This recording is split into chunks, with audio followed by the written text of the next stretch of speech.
설교 제목을 다시 한번 읽어볼까요? 시작. 기쁨과 격려의 메신저가 되자. 명절 때 좋은 분위기로 모였다가 안 좋은 마음으로 헤어지는 그런 경우들도 적지 않은 것 같습니다. 뉴스 중에 심지어 이런 뉴스도 있더라고요. 추석 때 윷놀이를 하다가 칼부림까지 하게 됐다는 그런 뉴스를 본 적이 있습니다. 근데 그 정도까지는 아니라 할지라도 명절 때 모였다가 괜히 마음을 힘들게 하는 경우가 있어요. 특히 미혼들 가만 안 두죠. 결혼해야지 뭐 시집 안 가? 막 이런 식으로. 예. 누구 없어? 막 이러고 소개해줄까? 막 이러고. 네? 말하려면 자기한테 돈을 주고 하라고 하더라고요. 요즘에 그래요? 네. 하여튼 그런 경우들, 또 시험을 앞두고 있는 사람들에게 또 자꾸 뭐 이렇게 물어본다든지, 아니면 시험에 떨어지는 사람들, 네, 혹은 경제적으로 이렇게 좀 어려워진 사람들, 이런 사람들에게 별 뜻 없이 하는 말들이 그 사람들에게는 또 굉장히 힘든 시간이 될 수가 있습니다. 그리고 또 별것도 아닌 사소한 것들인데 괜히 뭐 이렇게 하자 저렇게 하자 막 의견 충돌하는 경우들도 있고, 그리고 정치적인 이슈를 꺼내가지고 열폭해가지고 막 말싸움까지 하는, 그래서 씁쓸하게 헤어지는 그런 경우들도 있습니다. 근데 명절은 그런 시간이 되어서는 안 됩니다. 지금 우리는 추석 명절, 내일이 추석이죠. 네, 앞두고 있는데 추석을 중추절이라고도 하죠. 이 중추절은요, 어떤 시간이냐면, 어떤 시간이죠? 가족들의 만남의 시간이에요. 그리고 추수를 감사하는, 즉 한 해에 하나님께서 주신 것들을 감사하면서 기뻐하는, 즐거워하는 그런 풍성한 절기예요. 예. 그래서 이때는 그렇게 보내야 합니다. 제가 성경에서 이 추석에 해당하는 게 뭘까 한번 찾아봤거든요. 네, 그렇게 찾아보기 또 처음이었어요. 근데 초막절일까? 초막절을 또 연구를 해봤더니 그런 의미가 있긴 하지만, 왜냐하면 한 해 모든 추수를 마감하고 텅 빈 밭에서 이렇게 초막을 치기도 하고 이렇기 때문에 이 감사, 특히 추수감사의 의미가 없는 건 아니지만, 이거는 이제 광야에서 하나님께서 어떻게 우리를 인도하셨는지 고생하면서 장막에 살면서 그런 의미가 크고요. 추수감사절기라고 부르기도 하는 절기가 있더라고요. 유대인들이 추수감사절기라고 부르기도 하는, 그 뭐냐면 바로 오순절이었습니다. 이 오순절은 여러 가지 명칭이 있어요. 그래서 오늘 우리 성경 신명기에서는 오순절이라고 하지 않고 무슨 절이라고 했죠? 77절이라고 했어요. 이게 왜 77이냐면 6월절은 1월이에요. 6월절부터 7주간, 77이 49, 7주간이 지나서 49일이 지나서 맞이하는 명절이다. 그래서 77절이라고 해요. 그러면 대략 50일이죠. 예, 열흘을 한자로 뭐라 그래요? 순이라고 그래요. 그래서 뭐 중순, 하순 막 이러잖아요. 그게 열흘이거든요. 중간에 열흘, 마지막 열흘, 하순 이렇게 되는 거죠. 오순이면 며칠이에요? 5 곱하기 10, 50일. 그래서 오순절이라고도 하고 77절이라고도 해요. 뭐로부터? 6월절부터. 이 절기는 제가 연구를 해보니까 추수감사절이라고 부르기도 해요. 그 히브리어가 있어요. 예, 추수감사절이라고 부르기도 합니다. 그래서 이 오순절이 바로 정말 추수를 감사하는 그런 의미가 굉장히 큽니다.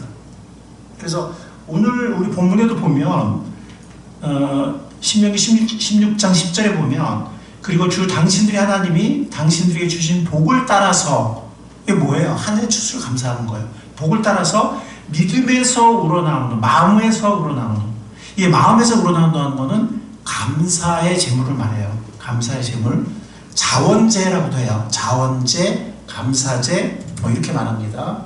자원제, 감사제. 그래서 이거는 화목제의 일부예요. 화목제. 화목제. 그래서 화목제는 크게 세 가지가 있어요. 화목제 안에는 감사제가 있고요. 예, 그 다음에 서원제, 하나님 앞에 서원했을 때, 그 다음에 낙헌제라고 해가지고 좀 말이 어려워요. 평소에 쓰지 않는 낙헌, 즐거이 헌 드리는. 이건 뭐냐면 자발적인 거예요. 그래서 화목제는요, 서원제 외에는 자발적인 거예요. 서원제는 의무적인 거예요. 자기 서원을 했으면. 근데 이런 감사제라든지 낙헌제 같은 거는 꼭 드려야 되는 그런 게 아니에요. 그러니까 번제, 우리 5가지 제사 중에서 번제, 소제, 화목제, 속제제, 속건제 중에서 화목제 외에는 다 드려야 되는 거거든요. 의무적으로 번제라든지 소제라든지 속제제, 속건제는 드려야 되는 거예요. 근데 화목제는 자발적인 거예요. 자발적인 건데 그 중에서 서원제는 예외예요. 서원제는 자기가 서원했기 때문에 그건 의무적으로 해야 되는 거고, 그 외에 감사제라든지 낙헌제, 이건 낙헌제라는 건 정말 즐거이 드리는 거니까 이건 뭐 정말 뭐 아무 때나 원할 때 드리는, 감사제는 감사한 게 있을 때 드리는 거고, 낙헌제는 정말 뭐 꼭 감사한 게 없어도 내가 드리고 싶으면 드리는 거예요. 예, 그 세 가지가 화목제를 구성하고 있어요. 그래서 이 감사의 제물, 자원하는 즉 오순절, 이 오순절에는요, 오순절 시기에는 보리 추수가 끝나요. 끝나고 밀 농사가 시작이 되어서 첫 소산, 예, 그러니까 뭐 다 물이 익진 않았지만 그래도 좀 빨리 익는 애들 있잖아요. 그래서 밀의 첫 소산을 드릴 수 있는, 보리는 뭐 이미 추수가 끝났기 때문에, 예, 그래서 핵곡식이 풍부한, 보리도 있고 밀도 있는, 그래서 이 오순절 날은 핵곡식으로 드릴 수 있는, 밀의 핵곡식과 보리의 핵곡식을 드릴 수 있는 그런 때이기 때문에 정말 우리 추석과 비슷하게 핵곡식으로 감사의 제사를 드리는 이런 때가 오순절입니다. 초막절은 밀 추수까지 끝나기 때문에 이 밭에서 초막을 칠 수 있는, 그래서 그때도 이제 밀 추수가 끝났기 때문에 뭐 추수감사 의미가 전혀 없는 건 아니지만 특히 이 오순절 때는 보리도 밀도 드릴 수 있는, 그래서 정말 감사로 제사를 드릴 수 있는 그런 때입니다. 우리나라의 추석과 비슷한. 그래서 여기 보면 신명기 16장 11절 다 같이 읽어볼까요? 11절. 자, 시작. 당신들은 주 당신들의 하나님이 그의 이름을 두려고 택하신 그곳에서 당신들과 당신들의 아들과 딸과 남정과 여정과 성 안에 같이 사는 레위 사람들과 떠돌이와 고아와 가부까지도 함께, 그랬어요. 함께 주 당신들의 하나님 앞에서 뭐 해야 된다고요? 즐거워해야 합니다. 왜? 하나님이 이렇게 풍부한 핵곡식을 주셨습니까? 누가 주신 거예요? 어디에서 주신 거예요? 약속의 땅에서, 언약의 하나님이. 그래서 이 풍성한 핵곡식을 가지고 함께 다 하고, 우린 지금 뭐 남정이 여정이 없죠, 그죠? 예. 그렇지만 고아와 과부도 초청하라는 거, 가능하면. 우리는 좀 가족끼리만 이렇게 하는데 주위에 좀 어려운 사람 있으면 같이 초대해서 식사도 하고 같이 감사하고 같이 즐거워하고, 이게 오순절의 의미입니다. 오늘 우리 추석과 굉장히 비슷하죠. 핵곡식으로 감사의 제사를 드리고 하나님 앞에서 이 모든 것을 감사하고 기뻐하는. 그래서 이 오순절 77절은 유대인의 추수감사절이고요. 유대인의. 미국은 또 미국의 추수감사절이 있죠. 그죠? 땡스기빙 데이가 있습니다. 우리는 그게 언제예요? 추석이에요. 그래서 우리가 물론 교회적으로도 추수감사절 예배를 드리죠. 그죠? 근데 추석은 가족 친척들과, 그 다음에 교회 안에서 추수감사 예배는 믿음의 공동체가 함께 모여서 믿음의 공동체 예배로 우리가 추수감사 예배를 드립니다. 근데 추석은 가족 가족들과 친척들과 함께 드리는 한국형 추수감사절이라고 볼 수 있습니다. 그렇다면 중추절의 의미, 아까 제가 말씀드렸죠. 예. 한 해의 추수를 감사하는. 믿기 전에는 이 감사를 누구한테 드렸어요? 조상신한테. 근데 제가 연구해 보니까 조상신 이름도 많더라고요. 그래서 뭐야 이거 이름, 뭐 이상한 이름들이 많아요. 뭐 조상신. 근데 요즘 뭐 제사 드리는 사람들은 뭐 그런 것까지 모르고 그냥 자기 뭐 할아버지 정도, 아버지 요 정도 이렇게 조상한테, 뭐 조상이 준 것도 아닌데 조상한테 감사를 드렸죠. 이제는 우리가 누구한테 감사드려야 될까요? 이 모든 것을 주신 하나님께 감사를 드려야 합니다. 감사를 드리는 것입니다.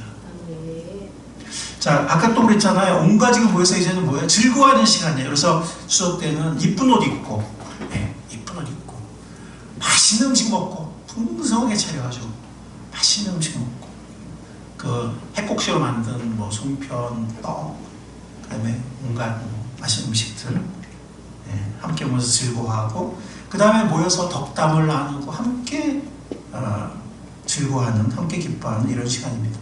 그래서 좀 구체적인 적용을 하자면 감사 예배를 드리면 좋겠어요. 아까 하나님께 감사하는 때라고 했는데 감사 예배를 드렸으면 좋겠고 예배를 인도하면 더 좋겠습니다.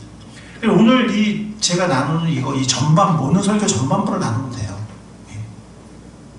아시겠죠?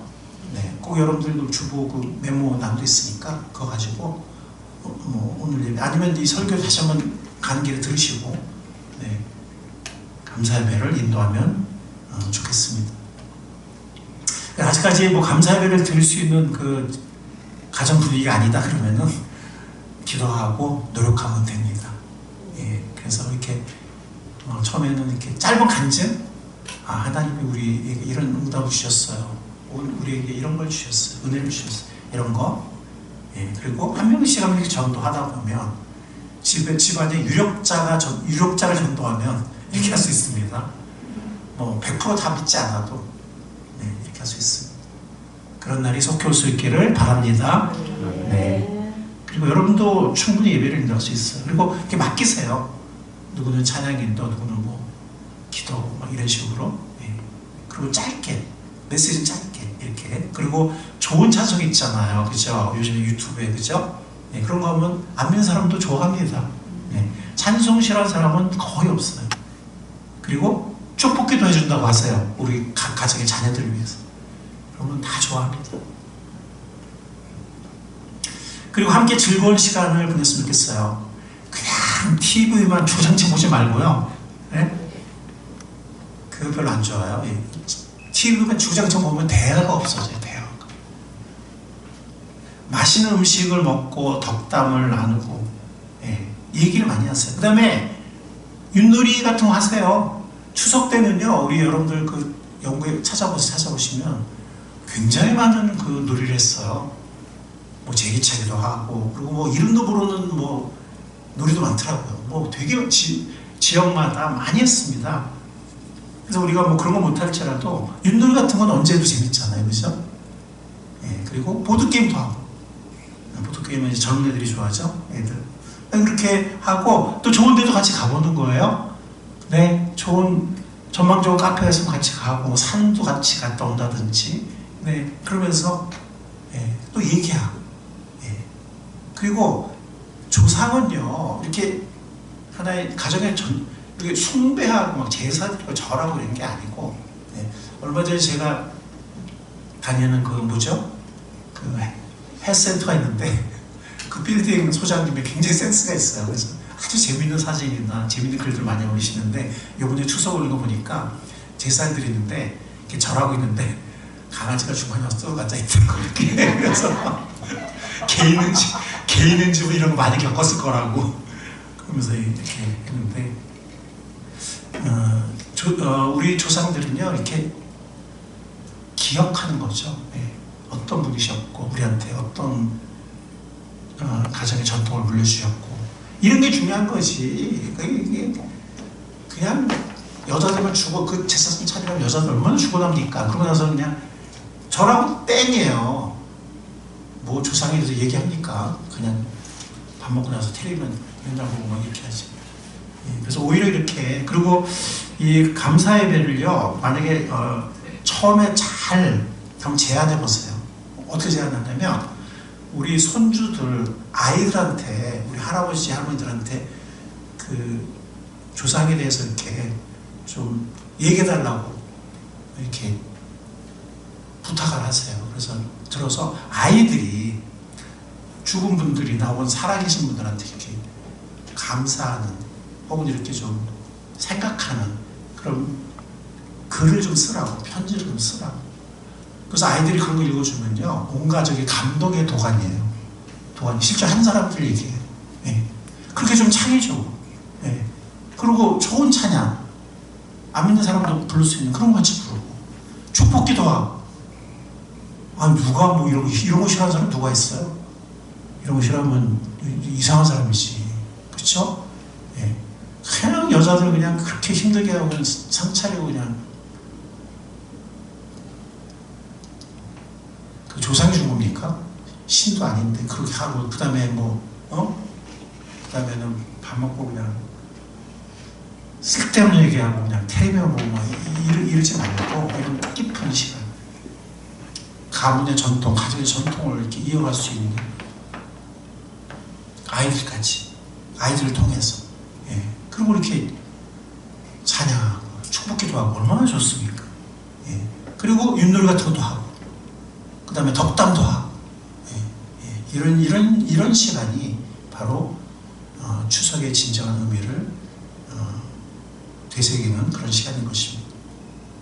그래서 혹시라도 만약에 어떤 사람이 쓸데없이, 아까 말했죠, 이렇게 좀 힘든 사람들이 있을 수 있다고요. 그런 사람들한테 자꾸 이렇게 압박을 한다든지, 아니면 뭐 괜히 정치 꺼낸다든지, 뭐 스포츠 꺼낸다든지, 아니면 부정적인 얘기나 흉보는 말이나 뭐 이런 거 하면 누가 분위기를 전환해야 될까요? 우리 화평의 사신, 화목의 사신인 우리 크리스천들이 분위기를 빨리 전환시키는 거예요. 예, 그래서 뭔가 긍정적인 말, 격려의 말, 감사의 말, 이런 걸 할 수 있게, 기뻐의 말, 이런 걸 할 수 있게, 그런 역할을 감당하는 우리가 될 수 있기를 바랍니다. 두 번째는 바로 그거예요. 우리가 제사장이라는 거죠. 예, 어디서나 우리는 신분이 하나님의 또 종이라는 거예요. 우리는 신분이 이 절기의 때, 그러니까 우리가 평상시에는 가족 친척 자주 못 만나잖아요. 그죠? 이때 만나잖아요. 그러니까 그들을 언제 섬겨요? 이때 섬겨야 돼. 그냥 신나게 먹고 그냥 잠만 자려고 그런다든지, 휴대폰만 하려고 그런다든지, 텔레만 보려고 그런다든지, 이렇게 하지 말고, 우리 크리스천들이 그렇게 하면 될까요? 안 믿는 사람들이 그렇게 할 수 있어도 우리는 어떻게 되죠? 우리는 이때밖에 못 만나잖아요. 어떤 친척, 어떤 가족은. 예. 하나님의 제사장과 종의 역할을 감당하는 우리가 될 수 있기를 바랍니다. 그렇게 잘 섬기도록 보냄을 받은 것입니다. 아까 말씀드린 것처럼, 예, 아무리 기쁜 풍성한 중추절이라도 힘든 시간을 보내는, 인고의 시간을 보내고 있는 가족들이 있어요. 시험에, 우리 조카들도 시험에 몇 번 떨어지고 막. 그러니까 나중에는 이 시험이라는 말을 꺼내지 말아야 돼.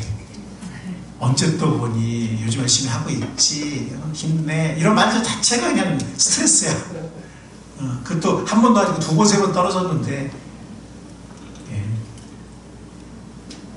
아직 결혼을 못하고 있는 미혼들이 마찬가지 아니에요. 그 사람들은 집에 안 가려고 그래요. 그래서 그 사람들이 모인대, 몇 사람, 친구들이. 투병하고 있는 사람들도 있죠. 경제적 압박에 시달리는 사람들도 있습니다. 누구한테 상처받은 사람들도 있어요.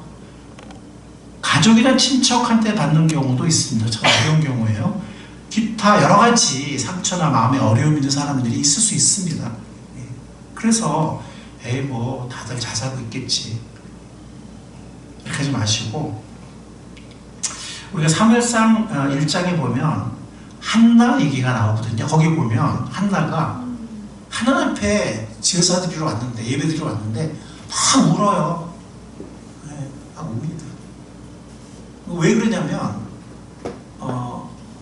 남편한테 또 다른 그 부인이 두 명이었어요. 예, 근데 그 다른 부인은 이 애를 그냥 수초 잘라는 거예요. 근데 하나는 애를 못 낳아. 그러니까 이 분인난가 그래요. 다른 부인이 그냥 그렇게 막 도발하는 거예요. 특히 성전에 왔을 때 더 도발하는 거예요. 그러니까 막 너무 막 마음이 서러워서 막 울면서 기도합니다. 그때 엘리 제사장이 처음에는 이렇게 막 울면서 뭐 조금 기도하니까 저 여자가 지금 술에 취했나 이래가지고 술 취하지 말라고 이렇게 얘기하는데 이제 한나가 얘기를 하죠. 제가 술 취한 게 아니고 마음이 너무 슬프고 서러워서 하나님 앞에 내 심정을 통한 것 뿐이다 이렇게 얘기를 해요. 그러니까 엘리가 그걸 알아듣고 하나님이 너를 축복하시길 바란다. 네가 평안하기를 바란다. 그 말, 제사장의 그 말을 듣고 엘리가 나중에 이 자식 단속을 잘못해서 나중에 이렇게 하나님 앞에 버림받긴 하지만, 근데 이 한나에 대해서는 참 이렇게 귀한 위로의 사역을 했어요. 그래서 그 제사장의 따뜻한 말을 듣고 한나가 마음이 위로를 받습니다. 그리고 거기서 이렇게 기도하고 편한 마음으로 돌아가요. 근데 그때 이제 서원 기도를 하잖아요. 어떻게 기도하죠? 하나님께서 나에게 아들을 주시면 어떻게 하겠다고요? 그 첫 아들을 하나님께 바치겠습니다. 그 아이가 나중에 태어나게 되죠. 한 명만이 아니라 나중에 여러 명이 태어나는데 그 첫 아들 하나님께 드려지죠. 누굽니까? 바로 유명한 사무엘이에요. 그 엘리의 사역처럼 뭔가 겉보기엔 잘 살고 있는 것 같지만 인생살이가 쉽지 않잖아요. 다들 뭔가 어려운 부분이 있고 힘든 부분이 있거든요. 예. 그래서 그걸 잘 살펴서 그 왜 잘 안 꺼내요? 괜히 이렇게 위축되고 나만 막, 그러니까 아무리 가족 친척이라도 잘 안 꺼낼 수 있거든요. 예. 근데 그걸 꼭 꺼내고 안 꺼내를 떠나서 우리가 이렇게 알고 평소에 관심 갖고 기도하면서 이렇게 뭐 알게 모르게 챙겨주고 따뜻한 한마디. 예. 그래서 이 한나를 위로하고 세워준 엘리의 사역, 이사야서 61장에 보면 우리가 같이 한번 읽어보겠는데요. 제가 1절을 읽고 여러분들이 1절을 같이 읽겠습니다. 1절. 자, 시작. 주님께서 나에게 기름을 부으시니 주 하나님의 영이 나에게 임하셨다. 주님께서 나를 보내셔서 가난한 사람들에게 기쁜 소식을 전하고 상한 마음을 싸매어주고 포로에게 자유를 선포하고 갇힌 사람들에게 석방을 선언하고 주님의 은혜와 우리 하나님의 보복의 날을 선언하고 모든 슬픈 사람들을 뭐하게 하셨다? 위로하게 하셨다. 이게 하나님의 종의 모습이에요. 종의 모습. 하나님의 영에 이끌림을 받아서 가난한 사람들에게, 이게 진짜 물리적으로 가난할 수도 있고 마음이 가난할 수도 있겠지만 기쁜 소식을 전해주는 거예요. 뭔가 기쁜 소식, 슬픈 소식이 아니고 상한 마음을 싸매어주고, 물론 가장 기쁜 소식은 구원의 복음 소식이지만 그렇게 준비되기 전에 뭔가 또 기쁜 소식, 또 상한 마음을 싸매어주는, 포로, 뭔가 이렇게 갇혀있는 뭐 안 좋은 습관에 아니면 어떤 열등감에 아니면 뭔가 이렇게 미움에 뭔가 사로잡혀 있는 사람들에게 자유를 선포하고 갇힌 사람에게 석방을 선언하고 주님의 은혜를 선포하며 슬퍼하는 사람들을 위로하는, 아멘. 얼마나 복된 사역입니까? 얼마나 복된 손길입니까? 얼마나 복된 아름다운 입술입니까? 예. 이게 하나님의 종의 모습이에요. 우리가 어디 가든 이런 역할을 감당하는 사람들이 되기를 하나님이 원하십니다.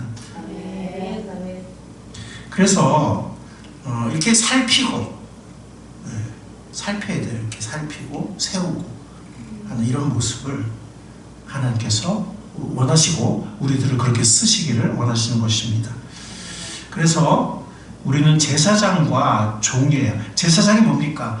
여기 하나님 있고 사람이 있으면 사람들의 문제와 어려움과 상처를 하나님께 가져가는 거예요. 기도로. 그게 제사장이에요. 또 제사장 어떤 사람이에요? 주님의 치유, 주님의 용서, 화목과 평화, 구원을 사람들에게로 갖다 주는 거예요. 아멘. 이렇게 사람들의 문제와 어려움을 성질해서 하나님께 그걸 가지고 하나님께로 가고 또 주님의 용서, 주님의 치유, 주님의 평화, 주님의 구원을 사람들을 가져주는 이게 제사장입니다. 하나님 우리가 이런 복된 역할을 감당하기를 원하십니다. 종은 뭐예요? 섬기는 사람이죠. 어떤 남의 필요를 섬기는 사람이 종이에요. 내 이기심과 내 관심과 내 욕심과 여기만 집착하는 사람이 아니라 다른 사람의 필요를 채우는 그 사람이 종입니다. 하나님 우리를 하나님의 종으로 부르셨습니다. 그래서 이사야서에 보면 주 하나님께서 나를 학자처럼 말할 수 있게 하셔서 지친 사람을 말로 격려할 수 있게 하신다. 아침마다 나를 깨우치신다 그랬어요. 아멘.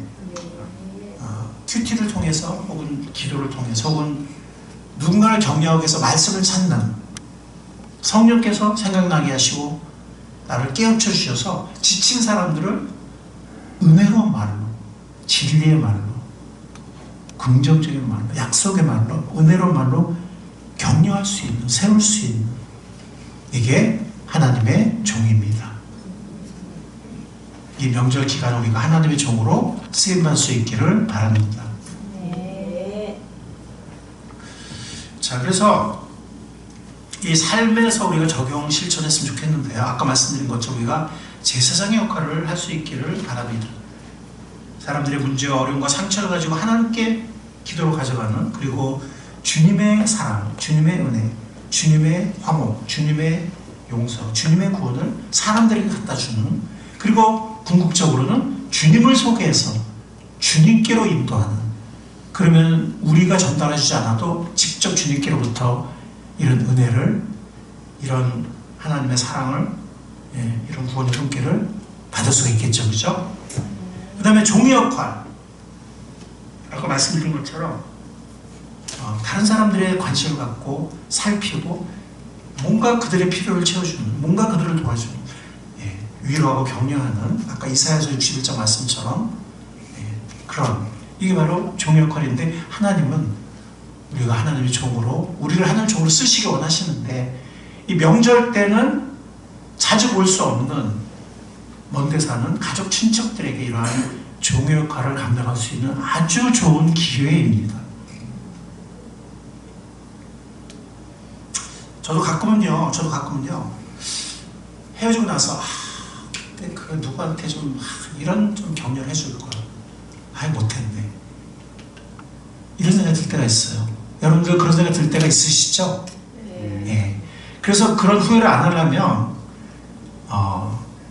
우리가 한번 실천해 봅시다. 이번에 우리 명절 때 모임에 가기 전에 우리 모이는 사람들 있잖아요. 뭐 10명이든 20명이든 이게 한 사람 한 사람 생각하면서 우리가 기도하고 갑시다.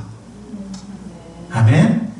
그 다음에 만약에 격려 필요한 사람이 있으면 그 사람한테, 그 조카한테는 혹은 뭐 그 누구한테는 무슨 말로 격려해 줄까, 이렇게 미리 준비해서 가는 이번 명절이 될 수 있기를 바랍니다.